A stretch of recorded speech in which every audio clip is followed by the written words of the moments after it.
देशभरामधल्या अलीकडच्या काही घटना आपण पाहिल्या असतील तर या देशातल्या अनेक भागातले अशा प्रवृत्तीचे लोक जे राष्ट्रीय स्वयंसेवक संघाशी संबंधित आहेत, बहुसंख्य लोक यातले, त्यांना आपल्या पक्षात घेऊन प्रतिष्ठा द्यायची, हे भारतीय जनता पक्षाचं एक राष्ट्रीय धोरण दिसतंय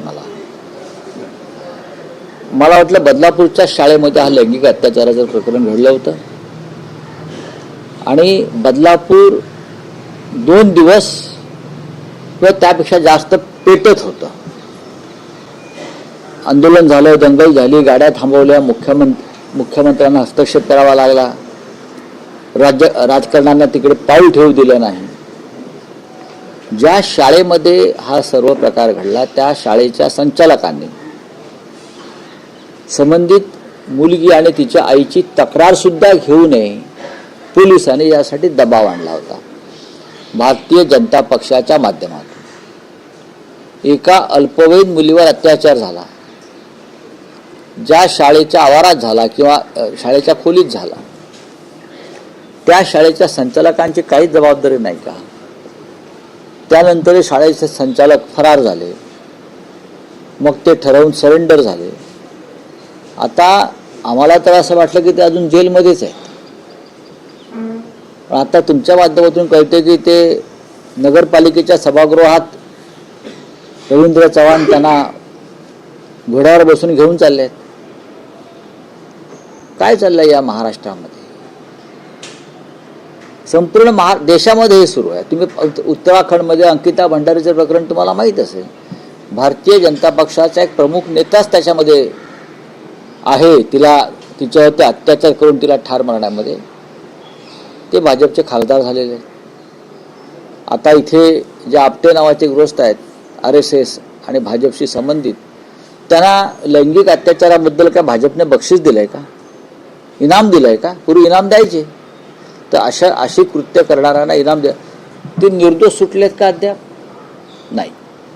जर न्यायालयात खटला चालवून त्यांचं निर्दोषत्व सिद्ध झालं असतं तर त्याच्यावरती कदाचित आम्ही नसतो बोललो, पण अजून खटला पेंडिंग आहे. खटला चालवू दिला जात नाही भाजपकडून, हे पण तुम्हाला मी सांगतो.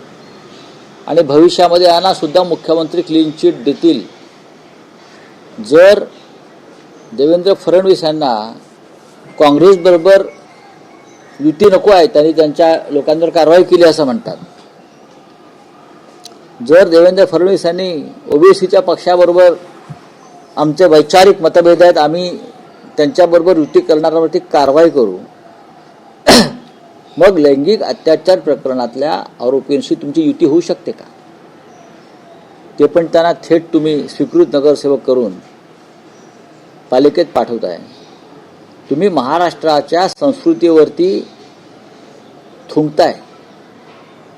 महाराष्ट्राची जी संस्कृती आहे त्याच्यावर तुम्ही थुंकताय. काय संदेश देताय तुम्ही देशाला?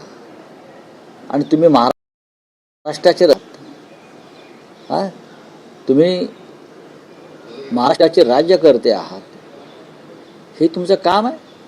अत्यंत घृणास्पद प्रकार भारतीय जनता पक्षाने केलेला आहे.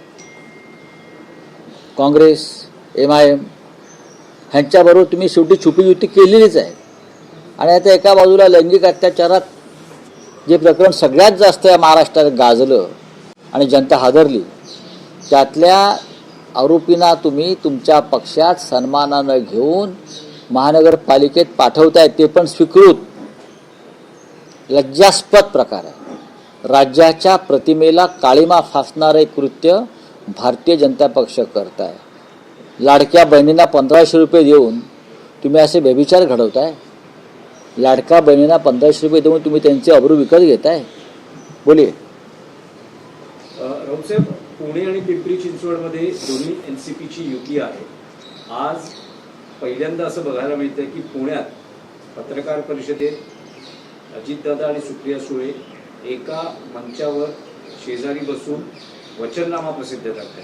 कदाचित महापालिका निवडणुकांनंतर असाच एक मंच असू शकतो आणि देशाच्या राजकारणात नाही याच्या नाही बघा की अजित पवार आणि सुप्रिया सुळे या एकत्र आहेत, बसलेल्या आहेत, याचं आश्चर्य वाटण्याचं कारण नाही. दोन पक्ष वेगळे आहेत, दोन भाऊ बहीण आहेत आणि दोन विभिन्न आघाडीतले हे लोक आहेत. एकमेकाच्या विरुद्ध वैचारिक लढाई लढणारे लोक आहेत. अजित पवार हे नरेंद्र मोदी आणि त्यांच्या विचारधारेचं समर्थन करतात. अजित पवार, नरेंद्र मोदी, अमित शहा यांच्या राजकारणाचं, त्यांच्या लोकशाही विरोधी कृत्याचं, त्यांच्या संविधान विरोधी कृत्याचं, त्यांच्या पापाचं समर्थन करणाऱ्या आघाडीमध्ये आहे. आणि दुसऱ्या बाजूला शरद पवारांचा जो पक्ष आहे तो या सगळ्यांना विरोध करतो आहे की नरेंद्र मोदी लोकशाहीची हत्या करतायत, अमित शहा हे